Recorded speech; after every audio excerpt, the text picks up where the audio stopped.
빌립보서에서 감사, 기쁨, 확신, 능력과 같은 단어들을 많이 사용하고 있죠, 그렇죠?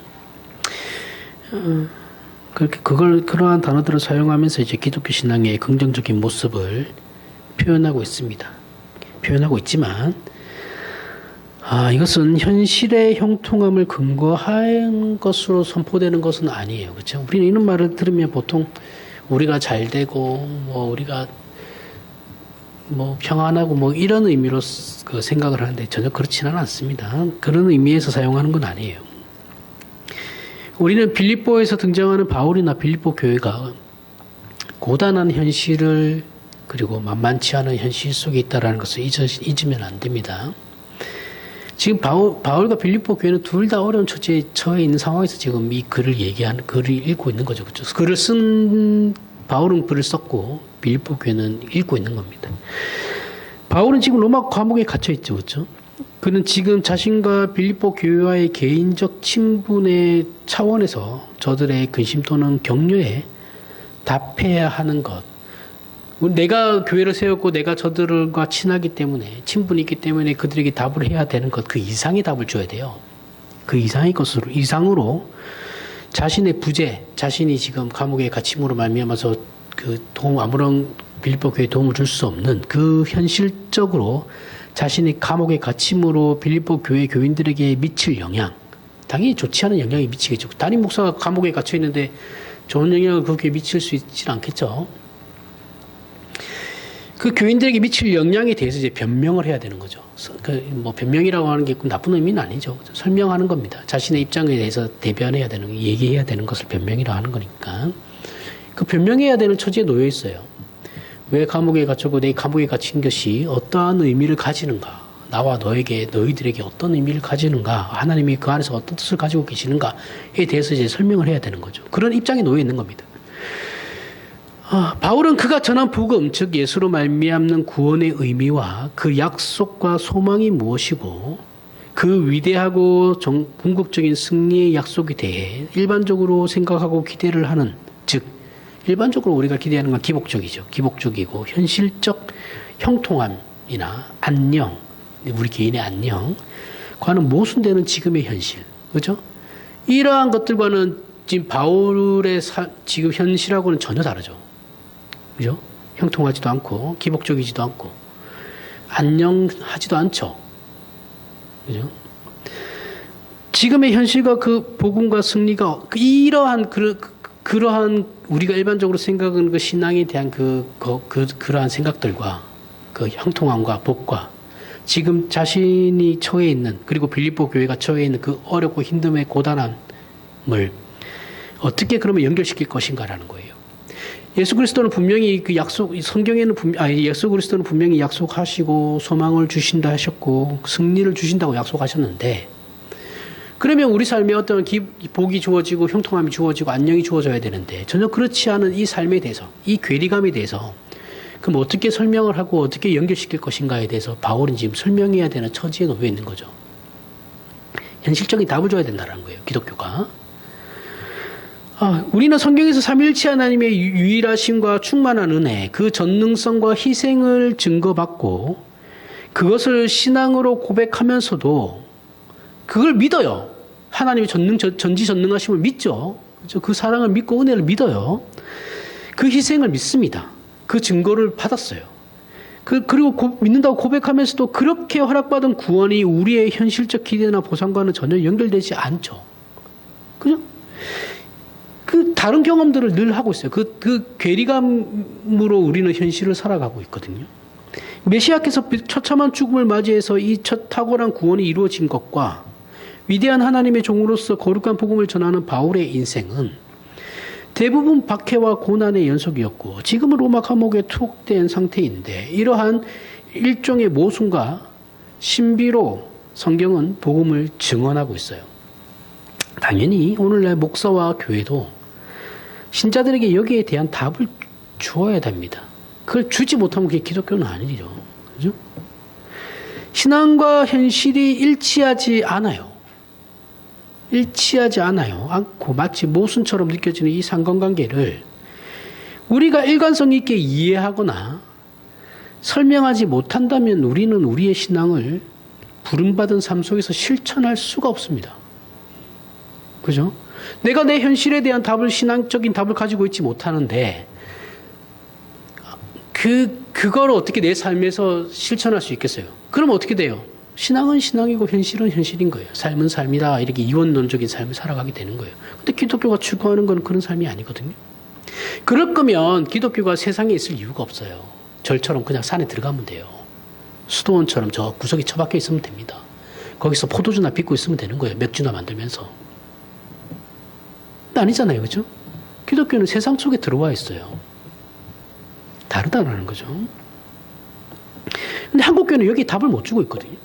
준 적이 없어요. 역사상. 그냥 예수천당, 지금도 처음에 들어올 때도 예수천당 불신지역이었고 지금도 예수천당 불신지역이에요. 그 이상을 못 올라가요. 그러니까 100년이 넘었는데도 100년 전의 모습과 수준이 똑같다라는 거예요. 예수 믿으면 잘 됩니다. 복 받습니다. 똑같아요. 50년 전이나 지금이나.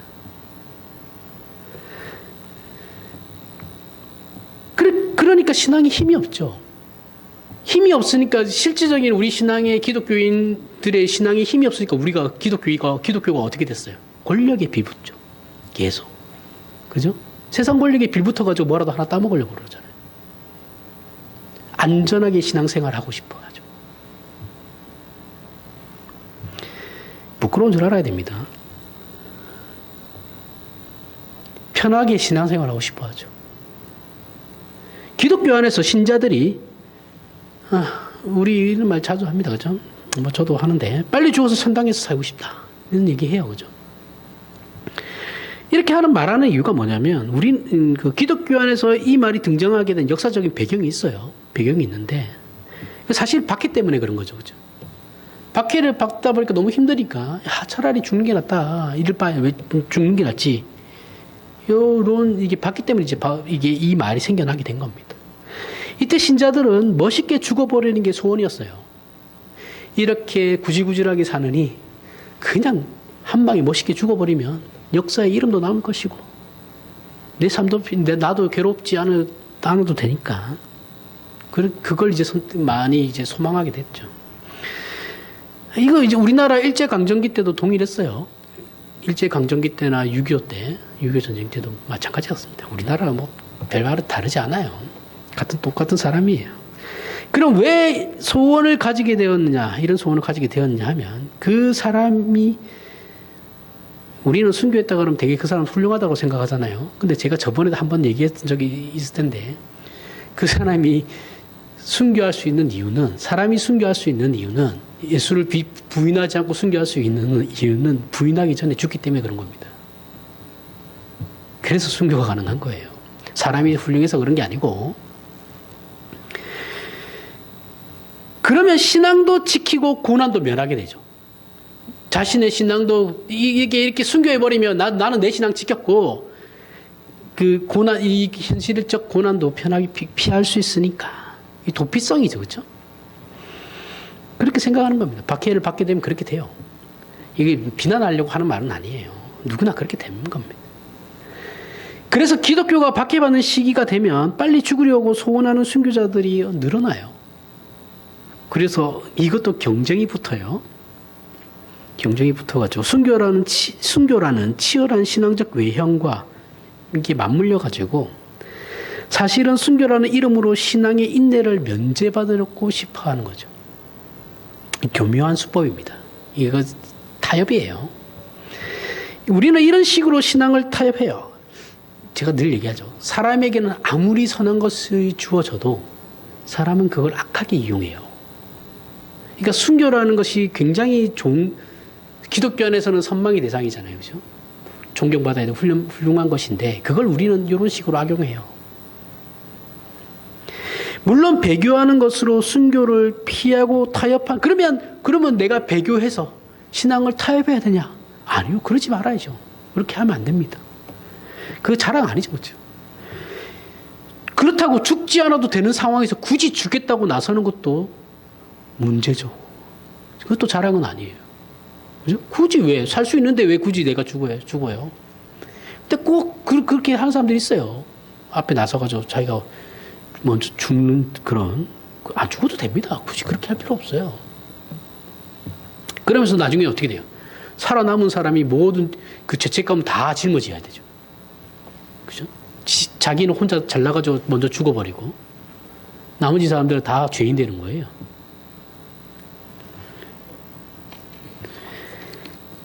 순교가 훌륭하지 않다라는 게 아니에요. 그죠? 우리는 순교를 그런 식으로도 이용해 먹는다라고 얘기하는 겁니다. 인간에 대해서 얘기하는 거예요. 인간에 대해서.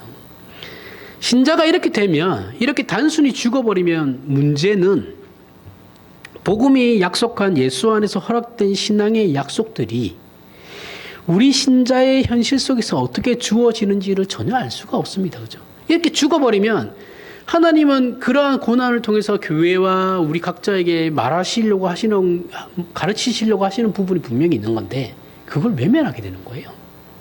현실적인 답을 못 얻어요. 본인은.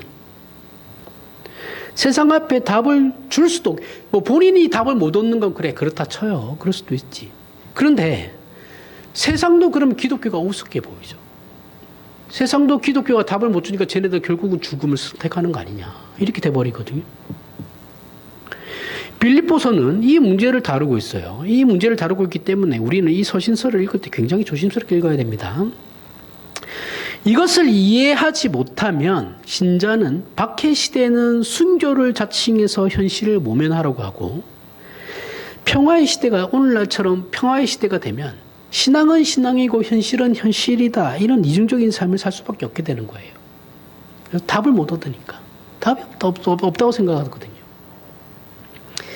그래서 우리는 어느 날부터인가 신앙의 부족함과 실력이 없어 마음의 소원을 지켜내지 못하는 것 때문에 이것 때문에 우리는 울지는 않습니다. 내 실력이 부족하고 내 신앙이 부족한 것 때문에 하나님 앞에 울지 않아요. 그럼 오늘날 뭐 때문에 울어요? 하나님 앞에. 감정적인 것 때문에 울어요. 내 자존심 상하는 것 때문에. 응? 감정적이고 심파적인 것. 아니면은 그 남들의 고난에 대해서 공감하는 그러한 눈물밖에는 흘리지 모릅니다. 내가 하나님 앞에 내 부족함에 대해서 울지는 않아요. 그런 거 가지고 울지는 않습니다. 하나님 억울해서 울죠. 억울하고 저 새끼 나쁜 놈이에요. 그것 때문에 우는 거지. 내가 못나고 내가 실력이 없어가지고 하나님 앞에 그렇게 그런 기독교 신앙은 오늘 한국교회 찾아보기 힘듭니다. 그런 건 없어요. 그런 게 있었으면 한국교회가 요망 욕하지가 않았겠죠. 다 지가 성공하고 싶어가지고 다 난리인 게 지금 한국교회인데. 아무리 그런 식으로 운다고 근데 문제는 아무리 그런 식으로 하나님 앞에서 운다고 해도 그래서 제가 기도할 때 울지 말라 그러죠. 웬만하면 울지 말고 또박또박 자기 할 말을 하나님께 해라. 맨정신에 그게 낫다라고 얘기하는 겁니다.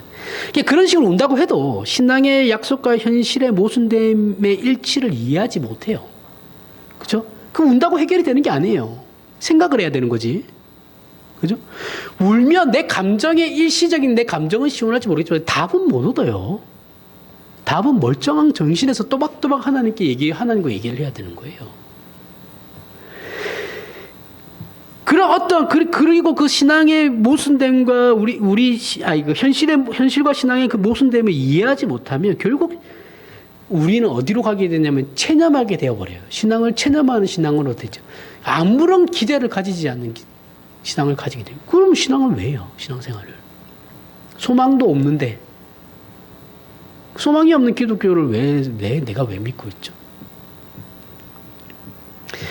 그러면 결국 어떻게 돼요? 앞에서 얘기했던 이중적인 삶을 사는 거죠. 이원론적인 삶을. 신앙은 신앙이고 내 삶은 내 삶이다. 현실은 현실이다. 이렇게 타협해버리는 거예요. 그러면서 합리화시키죠.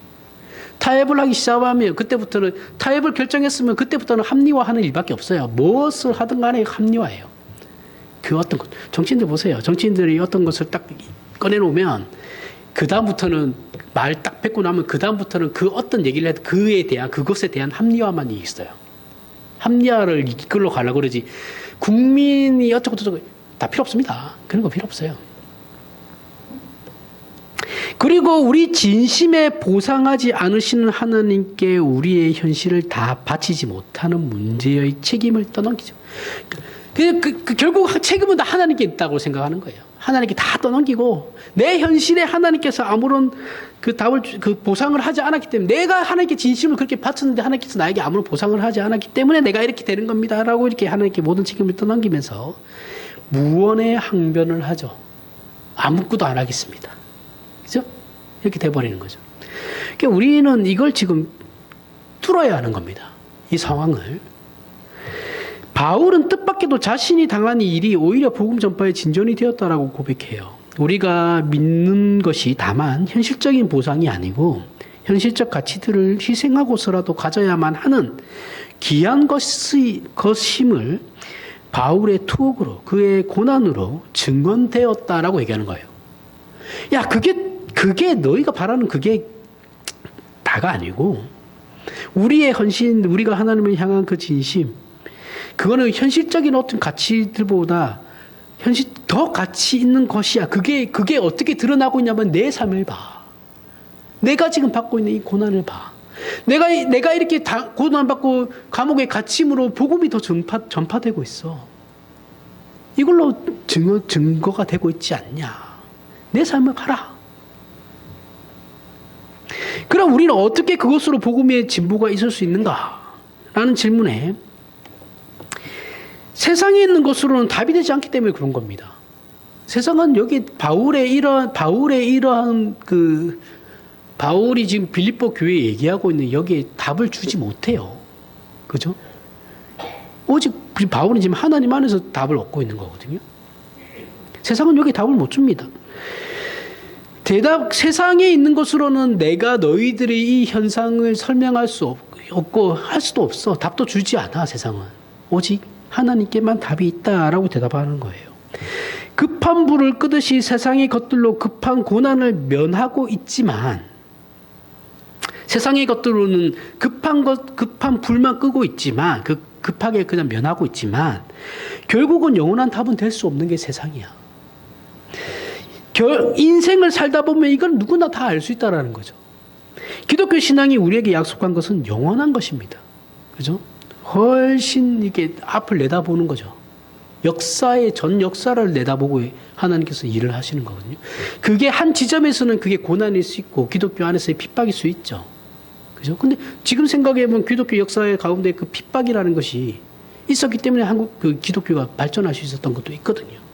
그 신앙의 순수성을 지킬 수 있었던 것도 분명히 있습니다. 중세가 계속됐으면 기독교 망했어요.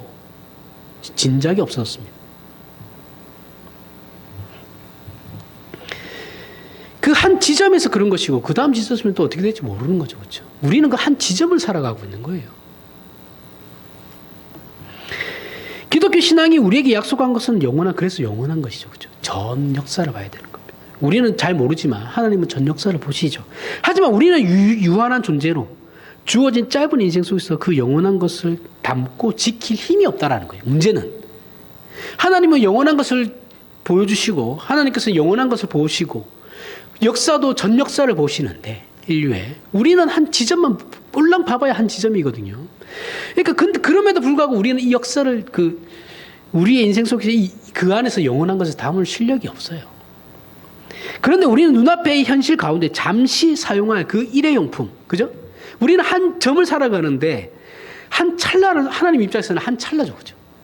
찰나를 살아가는 존재가 영원한 것을 담을 힘이 없으니 잠시 사용할 일회용품을 가지고 우리는 영원한 것들과 바꾸려고 해요, 계속. 지금 내가 살아가는데 현실 속에서는 이게 더 필요한 것 같으니까 더 가치 있는 것들을 버려버려요. 버리고 그 일회용품을 사용하고 있어요. 이게 우리에게, 저나 여러분에게 현실적으로 늘 닥치는 시험이죠, 그렇죠? 영원한 것을 지키기 위해 내가 너무 애를 써야 되는 것 같거든요. 내가 너무 손해보는 것 같으니까. 그러나 우리는 이 문제를 무조건 비난할 수도 없어요. 그죠? 그 이유는 뭐예요? 우리 모두가 연약하기 때문에 그런 겁니다. 그래서 우리는 늘 지고 타협하고 돌아와서 울어요. 그런데 아무리 울어도 하나님께서 답을 주지 않아서 더 열받고 더 막막해지는 거죠. 기독교에서 믿음이라는 건 내 의지가 아닙니다. 내 의지가 아니에요. 우리 자꾸 내가 뭔가를 이제 믿어서, 내가 뭔가를 내 의지로 아니에요. 기독교는 그렇지 않아요. 내 의지가 아니고 내 신뢰도 아니에요. 내가 하나님을 얼마나 더 신뢰하느냐, 그런 문제도 아닙니다. 나는 감당할 수 없어요. 저나 여러분이나 이 신앙을 절대로 감당할 수 없습니다. 절대로 감당할 수 없고, 이것을 현실 속에서 실천하는 것도 감당 못해요. 우리는 못합니다. 못하는데, 그렇다고 붙잡고 계시는 분은 또 하나님이시니까 이걸 또 포기할 수도 없어요. 그러니까 우리 하나님께서 우리 멱살 잡고 끌고 가시는 건데, 우리는 질질 끌려가는 거예요. 질질 끌려가면서도 해야 된다는, 그 멱살, 이 잡은 손을 뿌리칠 수는 또 없다라는 거예요. 그죠? 외면할 수도 없고, 도망갈 수도 없어요. 왜요? 멱살 잡혔으니까. 멱살 잡혔는데 어디 도망가요? 유도 선수한테 이거 잡혀본 적 있어요? 저 중학교 때 우리 학교에, 제가 다니던 학교에 이제 유도부가 있었거든요. 걔네들한테 잡히면 죽습니다, 진짜. 이게 뿌리쳐지지가 않아요. 얘네들 이게 힘이 장난이 아니거든요. 질질 끌려다닙니다, 진짜. 이거 질질 끌려다니고 있는데, 외면할 수 없죠. 도망갈 수도 없고. 그런데 지킬 힘은 또 우리에게 없어요. 그죠? 무력함이 막 몰려오죠. 그럼 나는 뭡니까? 이런 게 막 생각이 들어요. 그죠? 근데 바울이 이런 우리에게 하나의 빛을 보여주고 있는 겁니다. 자기가 붙잡히고 비난을 받게 되는데, 복음은 더 빛나더라. 나는 붙잡혔고 내가 로마 감옥에 갇혀가지고 고난을 받고 있는데, 결과적으로 보면 복음은 더 빛나고 있다. 복음은 더 열심히 전파되고 있다. 이게 얼마나 감사한 일이냐라고 말하고 있는 거예요. 우리의 신앙생활이 멋있고 자랑할 만해지면, 자랑할 수 있는 것 때문에 정작 우리가 소유한 복음의 가장 중요한 핵심과 내용은 놓쳐버리게 돼요. 그죠? 잘 생각해 보십시오. 내 안에 자랑할 것이 있으면 정작 드러나야 할 예수 그리스도는 드러나지 않아요. 내가 드러나지. 그죠? 그걸 한 내가 드러나는 거예요. 자랑이라는 건 모든 사람 앞에 꺼내내올 수 있는 공통된 어떤 가치죠. 그죠? 모든 사람이 인정해야지 자랑이 가능한 거잖아요. 그죠? 즉, 누군가를 억누를 수 있는 세상적인 공통의 가치를 가져야 자랑이라는 것이 성립되는 겁니다. 그런데 믿음에서 자랑이 원리적으로 성립될 수 없는 게, 내가 가지지 않는 자격과 조건에 하나님께서 은혜로 복을 허락하신 것이거든요. 그죠? 나는 아무것도 없어요. 근데 그냥 하나님께서 100% 은혜로 우리에게 허락하신 거예요. 이건 자랑의 근거가 될 수 없죠. 내 자랑의 근거가 될 수 없습니다. 시험 공부 하나도 안 하는데 좋은 대학 가는 애들 간증하는 거 한 번씩 있거든요. 앞에 나와서 간증시켜요. 예전에 저희 어렸을 때도 그런 일들 많았는데, 그럼 앞에 붙는 수식어는 뭐예요? 하나님의 은혜로 붙었습니다라고 하지만 뒤에 내용은 전부 다 지 자랑이에요. 그죠? 제가 새벽 기도를 얼마나 했고, 제가 신앙생활을 어떻게 했고, 저는 교회 봉사하면서 주일에 학원을 가지 않았어요. 주일에만 봉사해. 주일에는 온전히 교회에서 봉사만 했습니다. 새벽 기도 꼬박꼬박 다녔습니다. 그죠? 결국 지 자랑이잖아요. 그거. 신앙으로 이렇게 이쁘게 포장하죠. 근데 알고 보면 지 자랑이죠. 그걸 시키는 목사도 웃기죠. 뭐처럼. 그러면 다 같이 그럼 새벽기도 같이 나왔던 학생들은 그러면 어떻게 해? 같이 봉사 열심히 했던 애들은 그러면 걔네들은 하나님의 은혜를 덜 받은 거예요? 말 같지도 않은 그런 짓들을 하고 있었죠.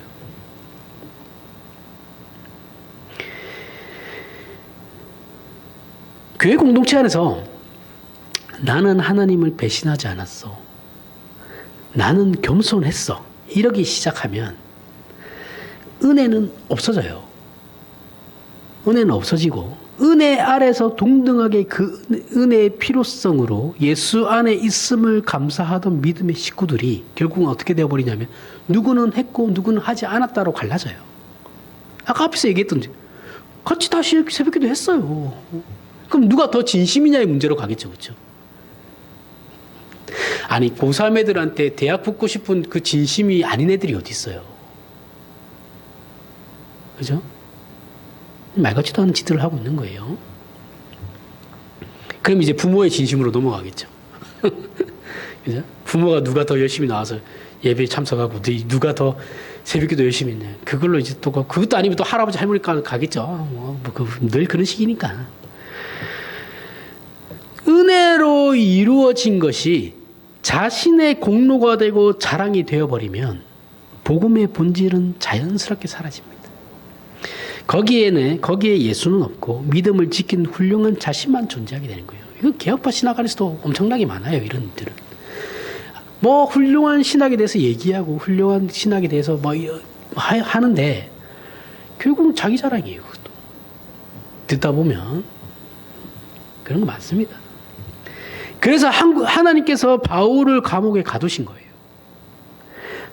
바울 자신과 빌립보 교회를 위해서 나아가서는 전체 그 당시의 초대교회와 복음의 위대함을 제대로 증거하기 위해서 야 바울 너는 일단 빠져봐.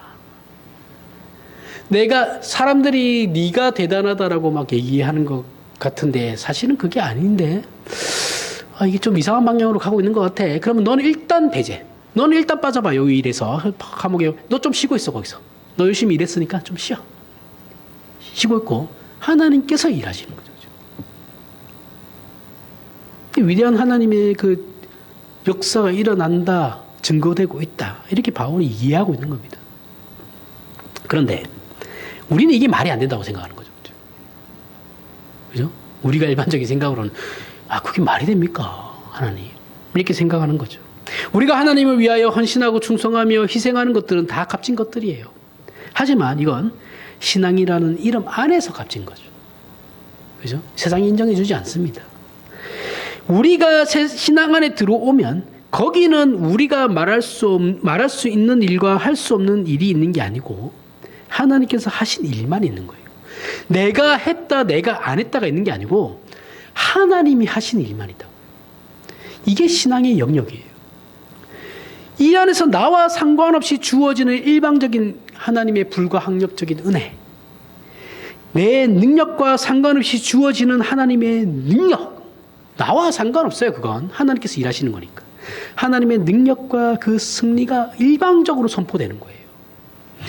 우리의 부족함과 심지어 배신과 기만에도 불구하고 하나님을 향한 그 부족함, 배신, 기만에도 불구하고 하나님께서는 하나님의 시기를 중단하신 적이 없어요. 단 한 번도. 그리고 하나님의 하나님 되심을 유지하시는 가장 중요한 내용으로 우리에게 은혜를 지금도 베푸시고 복을 주시는 일을 중단하시지 않습니다. 이게 얼마나 다행인지 몰라요. 하지만 우리는 이걸 무책임해도 된다라는 식으로 끌고 가버리죠. 그러면 아무것도 안 해도 되겠네. 그 얘기를 하는 게 아니지 않습니까? 그렇죠? 자꾸 이런 딴지를 거는 사람들이 있어요. 그렇다고 해서 내 책임을 무시하라는 건 아니에요. 그렇다라는 거지. 이것은 왜 그럼 우리 이런 생각을 자꾸 하느냐면 이게 죄성이라는 겁니다. 죄성이 이렇게 끌고 가요, 우리를. 자꾸 시험거리를 만들어내요. 편안한 꼴을 못 보죠. 우리의 죄성도 우리가 잘 되는 꼴을 못 봐요. 그죠? 내 안에 있는 죄성이지만 그 죄성은 또 내가 하나님과 잘 되는 꼴을 못 봐요. 그죠? 하나님의 은혜가 모든 것이고 하나님께서 예수 안에서 우리의 자격과 책임과 실천과 상관없이 복음의 본질을 책임지고 계시면 우리의 몫이 무엇인가라는 질문은 그럼 우리의 몫은 무엇이지라는 그 질문은 죄성을 가진 우리에게는 늘 시험거리로 등장하게 되는 겁니다. 복음을 설명하는 성경의 초점은 하나님의 무한하신 사랑이에요. 그리고 인간의 죄성을 거기에 대조시키고 있어요. 하나님의 무한하신 사랑과 인간의 죄성을 대조하는 거거든요. 그 대조시키면서 하나님의 사랑 안에 자기를 묶는 것. 그죠? 죄성으로 살아가면 인간은 불행한데 여기에 묶이는 것이 아니고 하나님의 사랑이 묶여 있는 것이 인간의 진정한 행복이다라고 가르치고 있는 겁니다. 그 결과가 본문 18절에 나오는 그러면 무엇이냐 거칠애로 하나 참으로 하나 무슨 방도로 하든지 전파되는 것은 그리스도니 이로써 나는 기뻐하고 또한 기뻐하리라 인 거예요. 놀라운 거죠. 그렇죠? 바울은 내가 현실적으로 매여 있는데 내가 매이게 되자 복음의 진정한 그 본질이 드러났으며 그래서 내가 밖에서 혼자 했더라면 맺지 못했을 그 열매들을 어떤 무리는 분함으로 바울의 그 억울함에 대한 그 분함, 억울한 일을 당하는 거 바울을 바라보면서 그 분해하는 그 분함으로 인한 분함으로 그런데 어떤 무리는 나에 대한 시기와 질투로 인해서 담대함을 얻어서 2배의 결과들이 이루어지고 있다. 진실한 마음이든 간에 시기와 질투든 간에 전파되는 건 근데 그리스도 아니냐. 그러니 나는 기뻐할 수밖에 없다. 이렇게 말하고 있는.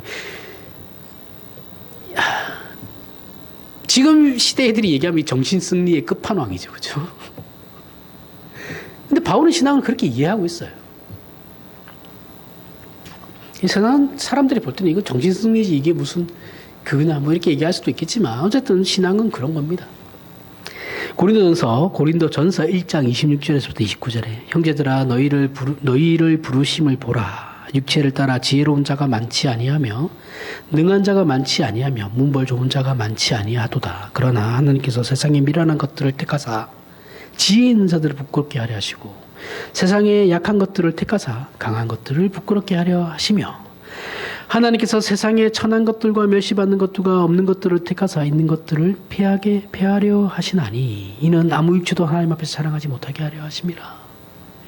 요게 기독교 안에서만 뭐 어떤 특별 은총 이렇게 되는 건 아닌 것 같습니다.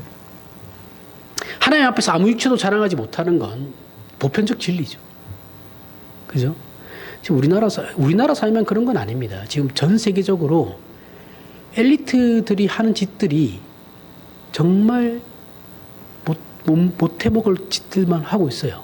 우리나라도 그렇죠. 우리나라 사회도 지금 엘리트들이 다 망치고 있죠. 미국도 마찬가지. 그래서 트럼프가 일어나는 거예요. 미국의 그 엘리트주의자들 때문에 그들의 지금 현실 상황, 현실 판단이 너무 붕 떠 있으니까 현실을 살아가는 그 노동자들이 들고 일어나는 거예요. 그래서 트럼프가 대통령이 되는 겁니다. 우리나라도 지금 마찬가지예요. 우리나라도 지금 하는 짓들 보면 엘리트들이 다 망치고 있죠. 사회. 아무도 하나님 앞에서 자랑하지 못한 그 엘리트들이 지금의 현실을 살아가는 서민들보다 못한 생각을 하고 있거든요. 그죠? 그 사법부라는 사람들이 그러고 있잖아요, 지금. 하나님께서 찾아오시고 붙잡아서 우리가 하나님의 품에 안기게 된 것이지 우리를 근거로 출발하여 누적시켜 키움으로써 하나님 앞에 갈 수 있는 인간은 존재할 수 없다라는 거예요. 내가 실력을 키워서 내가 어떠한 의지를 가져서 내가 그러한 것들을 만들어 가서 하나하나 쌓아가서 하나님께 닿을 수 있는 인간은 세상에 없다라는 거예요. 그냥 하나님께서 우리를 어떻게 해요? 은혜로 건져주지 않는 이상은 우리가 하나님께 나아갈 수 있는 자들은 세상에 존재하지 않는다라는 거예요. 그게 아무 육체도 하나님 앞에서 자랑할 수 없다라는 거예요. 피조물인 인간의 한계도 있지만 분명 피조물이니까 인간의 한계가 있겠죠. 그런데 기독교가 말하려고 하는 건 피조물의 한계를 극대화하려는 건 아니에요. 그게 아니에요. 우리를 창조한 하나님께서 당신님의 영광으로까지 우리를 목적하고 계신다라는 게 기독교 신앙의 놀라운 점이라는 거예요. 그러니까 우리가 인간의 한계를 극대화시켜가지고 막 못난 점 이런 게 아니고 하나님께서 어떻게 해요? 인간을 통해서 영광 받으시려는 점이 있기 때문에 그죠? 같이 사랑의 관계를 유지하려고 하시기 때문에 목적하시는 바가 있기 때문에 우리를 어떻게 해요? 그러다가 쓰시고 우리와 관계를 맺으신다라는 거예요. 이게 놀랍다라는 거예요.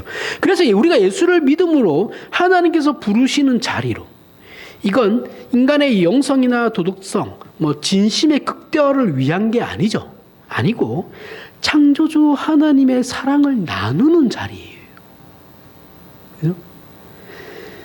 이건 하나님의 일하심이 우리가 가진 소원이나 이상보다 비교할 수 없을 정도로 크다라는 것을 알리기 위하여 우리가 가진 것으로 일하시지 않고 우리에게 없는 것으로 일하시는 거죠. 일하셔서 기독교 신앙이 우리로부터 출발했거나 우리가 가진 것으로 유지되거나 유족되는 것이 아니다라고 선언하시는 겁니다. 내 기질을 생각해 보세요. 내 기질하고 신앙하고 같은 점이 있나요? 없어요. 내 기질은 항상 내가 가지고 있는 그 신앙에 반대되고 있죠. 내 기질이 만약에 신앙에 부합되는 데서 그걸 열심히 하는 거면 내가 열심히 노력해서 신앙을 이루게 되어버리거든요. 철저하게 배제시키는 겁니다. 항상 우리의 기질은 신앙에 있어서 엎드릴 수밖에 없는 거예요. 그렇죠? 이렇게 하나님께서 복음을 허락하시고 은혜를 허락하시는 신자들에게 세상이 기준을 내세워 차별하듯 그런 차별이 있는지를, 하나님의 이런 사랑, 우리에게 베푸시는 그런 일방적인 사랑 안에 세상이 제시하는 기준들, 그 세상이 제시하는 기준으로 말미암아 세상이 차별하고 만들어내는 그 차별과 구별들이 하나님의 사랑 안에 있는지 비교해 보라는 거예요. 없어요. 모두가 동일하게 하나님의 은혜로 구원받는 거예요. 잘나나 못나나 배웠나 못 배웠나 가졌나 못 가졌나 아무런 상관이 없습니다. 그죠? 그도 하나님의 은혜로 구원받은 자이고 저도 하나님의 은혜로 구원받은 자예요. 육체로 자랑할 게 없어요. 그래서 한 교회 공동체 안에서 얼마나 다양한 사람들이 예수 안에서 부름을 받고 있는지를 보라는 겁니다. 그죠?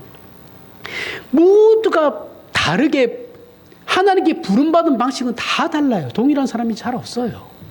그죠? 각자가 처한 현실에서 하나님께서 그를 부르시는데 그 각자가 처한 현실은 사람마다 다 달라요. 그렇죠?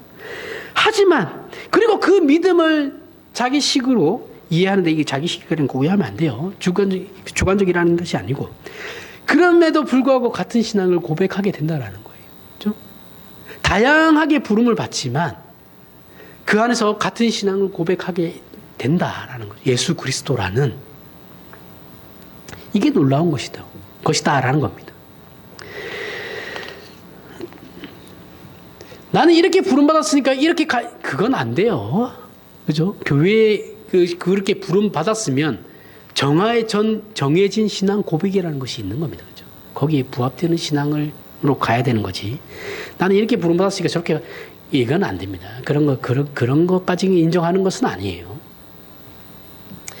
그리고 이 놀라운 일 안에는 빌립보서 식으로 이야기를 하면 자신의 사리 사역을 위해 목사가 이 부분 좀 오해 소지가 있긴 한데 자신의 사리 사역을 위해서 바울은 그럴 수 있다라고 인정하는 거예요. 어떻게? 목사가 자신의 사리 사역을 위해서 목회를 할 수 있다라고 얘기하고 있어요.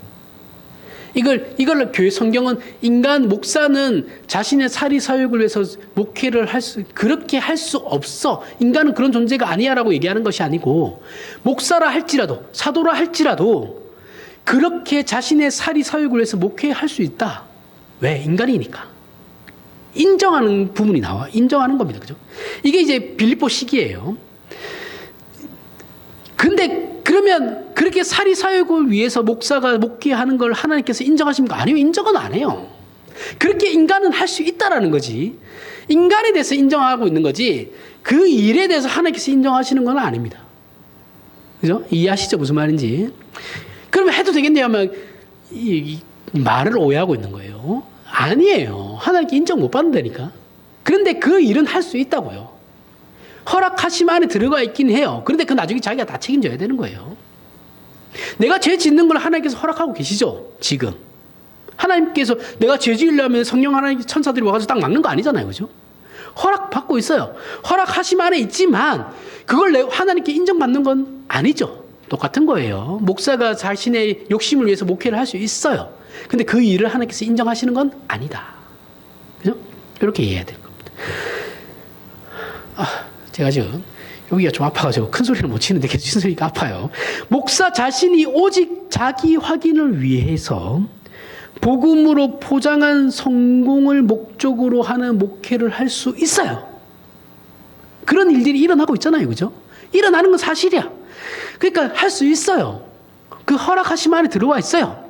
하지만 하나님께서는 그런 사람에게 속지 않으신다라는 거예요. 인정하지도 않으시고 그런 사람들에게 속지도 않으십니다.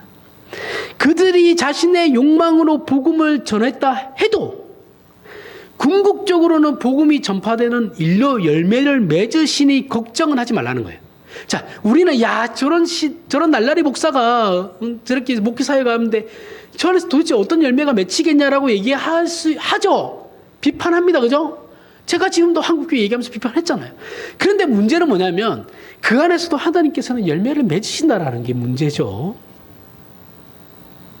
그러면은 우리는 하나님께서 그 안에서 열매를 맺으시니까 전부 다 입 닥치고 있어야 됩니까? 아니, 그건 아니에요. 잘못하는 것에 대해서는 잘못한다고 얘기를 할 수 있어야죠. 전부 다 그러면 입 닥치고 그러면 그 부조리한 거에 대해서 그러면 다 침묵으로 동의하는 그렇게 하면 안 돼요. 그렇게 기독교 망하는 겁니다. 그건 아니죠, 그죠? 그런 의미에서 우리는 가짜 목사를 구별하는데 혈안이 돼 있으신 분들이 있거든요. 그죠? 그러면서 자신의 교회를 바르게 세우기 위해서 저 목사를 쫓아내야 돼.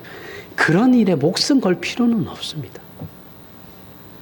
그 일로 말미암아 하나님께서 또 그 교회 공동체를 만들어 가시는 부분이 있기 때문에 본인이 답답하면 본인이 옮기면 돼요. 다른 공동체로. 그죠? 근데 안 그래요. 죽었다 깨어나도 자신이 또 옳거든요. 그러니까 자기 편에 또 만들죠. 그렇죠? 그런 사람들 모아가지고 세상 법정까지 가가지고 찢고 볶고 싸워요. 그러지 말라는 겁니다. 교회가 자꾸 지금 우리 교회만 그런 건 아니죠. 이 정치로 해결할 일들을 전부 다 사법부로 가져가 버리니까 사법부가 지금 우리나라에서 최고예요. 최고가 돼버렸어요. 정치는 하나도 없어요, 지금. 교회도 마찬가지죠. 교회 안에서 해결해야 될 문제인데 당연히 교회도 법이 있어요. 교회 안에도. 그 교회법으로 해결해야 될 문제들을 계속 세상 법정으로 가져가서 세상에서 싸워가지고 이러면 교회가 힘을 더 잃게 되는 거예요.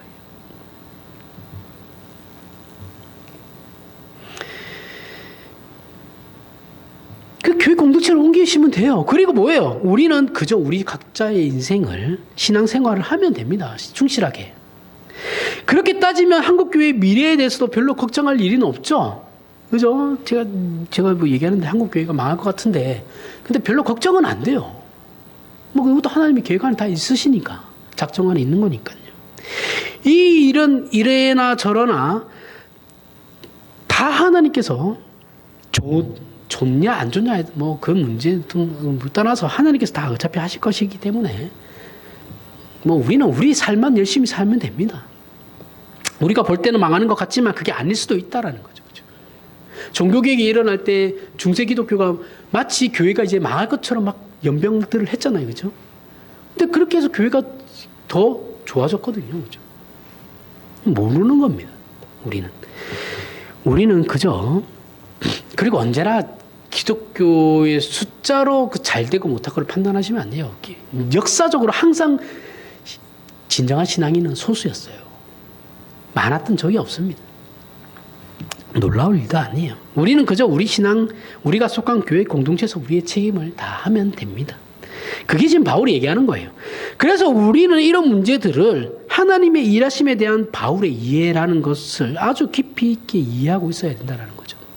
이런 식으로 어떤 식으로 이해를 해야 하느냐 하면 바울은 능력이 있고 온전해서 그 누구도 비난할 여지가 없어야 한다고 성경은 말하지 않아요.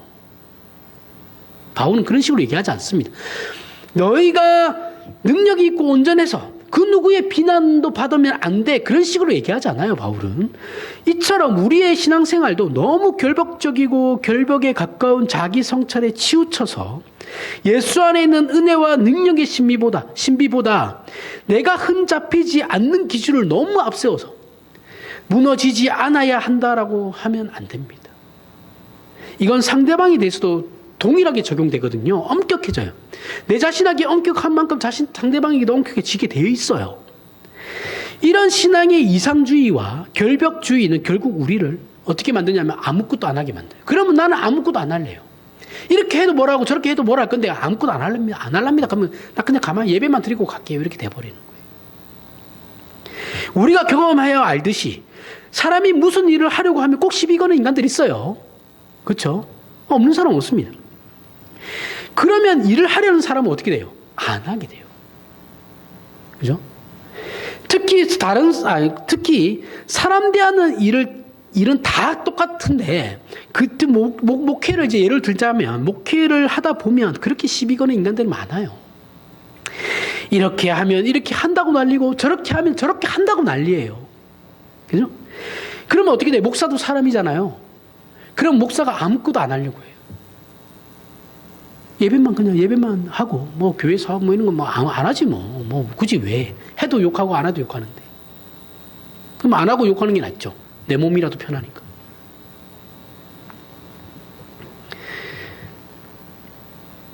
뭐, 물론 저는, 저 같은 사람은 원래 일 만드는 걸 싫어해서, 바쁜 게 싫거든요, 저는. 바쁜 게 싫으니까 일 만드는 것도 싫어합니다. 근데 저 같은 사람은 일 안 한다고 이제 뭐라 하겠죠. 뭐라도 해야 되지 않겠습니까? 이렇게 얘기하겠죠. 한국계 교인들의 특징은 자신이 속한 교회 공동체가 시끄러우면 이유나 원인을 따지지도 않고 교회를 떠나버린다라는 거죠. 앞에서 얘기했죠. 견뎌야 되는데 도저히 안 될 것 같으면 옮기라는 건데, 우리 한국교회는 너무 쉽죠, 옮기는 게 또 너무. 그죠? 툭 하면 옮겨요. 별 문제도 아닌데 그냥 사람과의 관계성 때문에 옮기는 사람들이 많죠. 이건 책임이 없는 겁니다. 자기 교회 공동체에 대해서 비겁한 거예요. 죄송한데 제가 이런 부분에 대해서는 잘 얘기를 안 했는데 사실은 비겁한 겁니다. 맞아요. 책임의식도 없는 거예요. 자기가 왜 이 교회 공동체에 소속이 되었고 그게 어떤 하나님의 의미가 있는지를 생각하지 않는 거죠. 한국교회 신자가 세상 속에서 신앙생활을 하지 않는 이유는 뭐예요? 이 비난을 받기 싫어서 그런 겁니다. 세상에서는 입 닫고 있다가 세상 속에서는 신앙생활을 하지 않아요. 왜요? 비난을 받으니까. 안 그래도 지금 기독교가 한국교회가 너무 별로 이미지가 안 좋잖아요. 그러니까 비난받으니까 아무 일도 안 합니다. 가만히 있다가 교회에 오면 어떻게 해요? 세상에서 못한 것까지 몇 배로 교회에 요구해요. 그죠? 말 같지도 않은 것을 요구해요. 교육자들한테. 그리고 마치 자기는 이 교회 공동체 구성원이 아닌 것처럼, 자기는 그 교회 교회 공동체 안에 구성원에서 그 책임에서 왜 빠져 있는 것처럼 행동하죠. 자기는 사랑받아야 되는 입장이고, 너네는 나에게 사랑을 베풀어야 되는 입장. 왜요? 왜 어디서 그런 논리가 나오죠 도대체? 그런 기적의 논리는 도대체 어디서 나오는 거예요? 그럼 자신이 이 교회 등록을 하면 안 되죠. 교회는 늘 얘기하지만 서비스 업체가 아니에요. 교회 공동체는. 바울이 지금 이 얘기를 하고 있는 거예요. 훌륭한 교회 공동체는 바른 진리가 선포되고 그 교회 공동체 구성원 각자가 책임 있는 신앙생활을 하는 곳입니다. 그게 훌륭한 교회 공동체예요. 세상에서 얼마나 인정받는 교회 공동체인지, 그 교회 공동체가 어떤 업적을 이루고 있는지는 세상 하나도 안 중요해요. 그런 건 할 필요도 없고 알 필요도 없어요. 교회 공동체는 어떤 주관적인 기준에 그래서 너무 붙잡혀 있으면 안 됩니다. 그리고 이건 개인의 신앙 실천에서도 마찬가지예요. 우리의 신앙생활이 어떠해야 하는가의 문제는 자기 신앙 수준과 형편에 따라 가장 중요한 문제가 그때마다 달라져요. 그죠? 어떤 때는 도덕이 제일 중요했던 것 같다가, 어떤 때는 능력이 제일 중요했던 것 같다가, 어떤 때는 감격이고, 어떤 때는 이해이며, 어떤 때는 공감이고, 어떤 때는 겸손이에요. 하지만 이것들이 사이클을 형성해요. 사이클을 형성해가지고 한 바퀴 돌고, 두 바퀴 돌고, 세 바퀴 돌아요. 그러면서 성장해 가는 겁니다. 그런데 우리는 그 모든 경우에서 발생하는 그 답답함과 막막함을 스스로 감당하지 못하니까 문제인 거죠. 그걸 못 기다려요. 그러니까 막 분출해버리니까 문제인 거죠. 큰 소리 칠 수 없는 신자의 현실을, 내가 여기서 이 지점에서 큰 소리를 쳐야 되는데, 그걸 참는 게 힘든 거죠. 그죠? 그걸 감당 못 하는 거예요, 스스로가. 그럼에도 하나님께서 우리에게 우리의 진심을 받아주시지 않는 가장 큰 이유는 내 진심은 큰 소리 치는 건데 하나님께서 그거 인정하지 않으시거든요. 그 가장 큰 이유가 뭐예요? 우리를 건강하게 성장시키기 위해서라는 거예요. 너 지금은 참을 때야. 참아야지 너의 성품과 너의 신앙이 성장하는 거야. 우리에게 아무런 흠이 없으면 우리는 신앙생활 할 수가 없죠. 그죠? 우리가 자신이나 다른 사람의 한계에 너무 민감해요. 저 사람은 저게 한계예요. 근데 내가 그 한계를 바라볼 때 내가 볼 때는 좀 더 참아도 될 부분인데 저 사람은 한계라고 생각하기 때문에 그 사람이 내질렀어. 그러면 좀 더 참을 수 있어야지 이렇게 얘기할 수 있죠. 그렇죠? 그 한계에 대해서 우리가 민감해지기 시작하면 그 어떤 사람과도 교제를 할 수가 없게 됩니다. 그죠? 기다려줄 수가 없어요. 히키코모리가 집에 처박혀가지고 안 나오는 애들이잖아요. 그걸 히키코모리라고 그러잖아요. 그죠? 요즘 시대에 많죠. 그죠? 사회생활을 안 해요. 집에만 처박혀 있어요. 엄마가 해주는 용돈 받는 돈으로 살아요. 어머니, 아버지, 그래서 일본에서 그런 일이 있었잖아요. 부모님이 돌아가셨는데, 연금이 부모님 이름으로 나오니까 사망신고를 안 해가지고, 집에다 시체 쌓아놓고, 10년 동안 살았던, 10몇 년을 살았던 그런 사람도 있잖아요. 사건도 있잖아요. 그죠?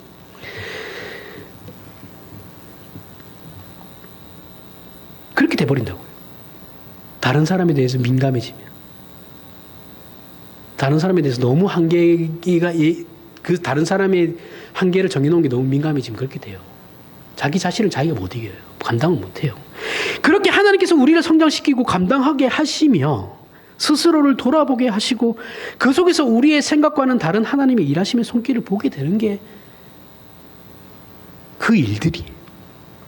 우리는 이것을 봐야만 본문에서 말하는 바울이 말하는 내용을 제대로 이해할 수 있게 되는 겁니다. 본문 18절에 거칠애로 하나 참으로 하나 무슨 방도로 하든지 전파되는 것은 그리스도니 이 외침이 빌립보서 4장에도 등장해요. 빌립보서 4장 13절에 유명한 말씀이죠. 내게 능력 주신 자라서 내가 모든 것을 할 수 있느니라.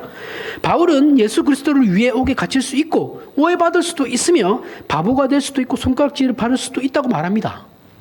바울이 이 모든 일을 감당할 수 있는 이유는 하나님께서 당신님의 일을 실패하지 않으시고 중단하시지 않으신다는 걸 알기 때문이죠. 복음의 능력과 위력을 아는 것입니다. 신앙생활 가운데 우리의 자책이 자신을 분별하게 하느냐 아니면 도망가게 하느냐를 스스로에게 물어보시길 바랍니다. 내 신앙생활이 내가 가진 그 자책이 나를 분별하게 만들고 성장시키고 있는 거냐 아니면 현실에서부터 도망가게 만들고 있는 것이냐를 잘 구별하라는 거예요. 스스로에게 물어보라는 겁니다. 우리 주변의 얘기나 환경, 사회적 이슈거리나 국제 정세, 국내 정치나 경제, 이상적이고 명분적인 얘기나 현실적인 얘기, 그 무엇이든지 간에 그러한 것들이 우리로 하나님을 더 의지하게 만드는지 아니면 도망가게 만드는지를 보라는 거예요. 여러분이 가진 신앙이 어떤 신앙이냐? 저와 여러분이 지금 어디에 속해 있냐를 보라는 겁니다. 시험은 언제나 우리에게 하나님은 왜 일을 이렇게 하십니까? 라고 묻고 도망가죠. 우리는 이걸 이겨내야 된다는 거예요. 질문은 할 수 있어요. 질문하고 그 자리에 있어야죠. 하나님 앞에. 근데 우리는 질문해버리고 도망가 버리죠. 그러면 안 된다라는 거예요. 그리고 그 질문하고 그 손해보는 것이 하나님께서는 너에게 손해가 되지 않아. 이렇게 말씀하신다라는 거예요. 우린 답을 다 가지고 있어요, 이미. 이것이 바로 빌립보서에 나타나는 사도 바울의 증언이고 하나님께서 예수 그리스도 안에서 허락하신 구원입니다.